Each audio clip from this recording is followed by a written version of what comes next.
नमस्कार मंडळी. तर आपण आज बघतोय बघा तांदळाची भाकरी. तांदळाची भाकरी म्हटल्यावर आमच्या इकडं जास्तीत जास्त खातात तर तांदळाची भाकरी. कारण भात जास्त पिकतं आमच्या इकडं त्याच्यामुळे. तर इथं ऑलरेडी एक मम्मीने तांदळाची भाकरी थापून घेतली आहे.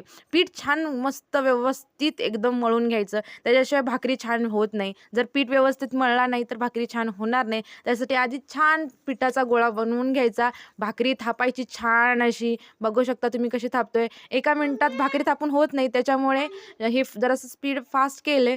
तर आधी जी भाकरी तव्यामध्ये घातलेली होती ती ही बघा अशा प्रकारे परतवून छान तव्यामध्येच ती फुगवून घ्यायची आणि दोन्ही साईडनं व्यवस्थित भाजून घ्यायची. त्याच्यानंतर ती भाकरी काढायची आणि जी परत थापलेली आहे भाकरी ती तव्यात घालायची. त्याच्यावरती पाणी लावून घ्यायचं आणि मग ती परतवायची.